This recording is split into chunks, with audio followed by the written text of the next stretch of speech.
शाम का समय था। सूरज ढल चुका था और आसमान में हल्का नारंगी रंग फैला हुआ था।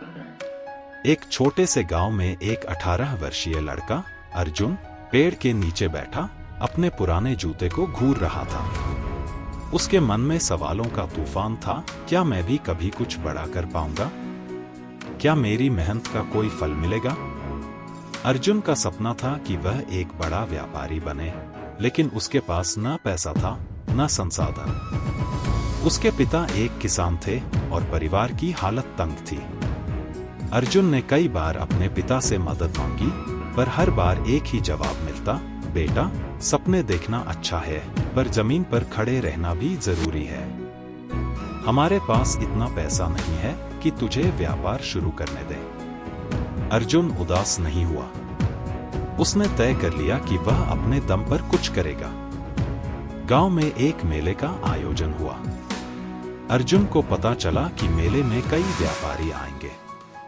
उसने अपनी मां की पुरानी साड़ी से कुछ बैग सिलवाए और उन्हें बेचने का सोचा।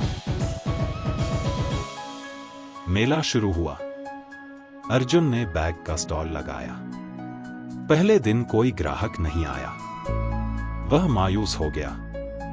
लेकिन दूसरे दिन उसने एक नया तरीका अपनाया। उसने बैग को अनोखे तरीके से सजाया और हर ग्राहक से मुस्कान के साथ बात की। धीरे धीरे लोग उसके बैग खरीदने लगे। मेले के 5 दिनों में अर्जुन ने 500 रुपए कमा लिए। यह रकम भले ही छोटी थी, लेकिन उसके लिए यह उसकी मेहनत की पहली कमाई थी।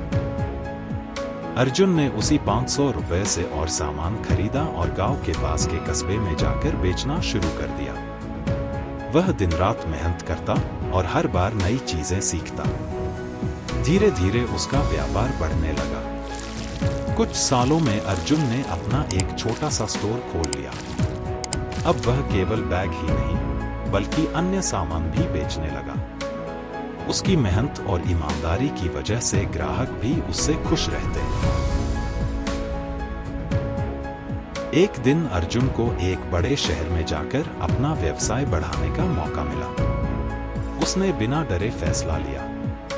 उसके परिवार और गांव के लोग चिंतित थे कि अगर वह असफल हुआ तो क्या होगा। लेकिन अर्जुन ने अपने दिल की सुनी। शहर में जाकर उसने अपना काम नए सिरे से शुरू किया। शुरुआत में संघर्ष हुआ, लेकिन उसने हार नहीं मानी। धीरे धीरे उसका व्यापार शहर में भी प्रसिद्ध हो गया।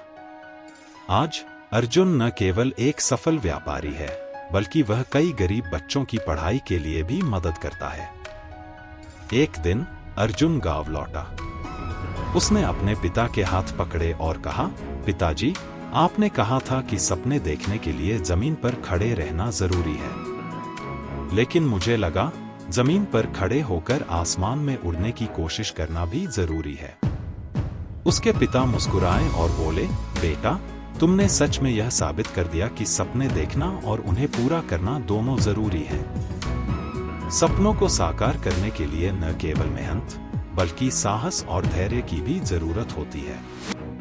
यदि आप ठान लें और निरंतर प्रयास करें, तो कोई भी बाधा आपको रोक नहीं सकती। ये कहानी अच्छी लगी हो तो लाइक करें, कमेंट करें और ऐसी और कहानियों के लिए चैनल को सब्सक्राइब करें।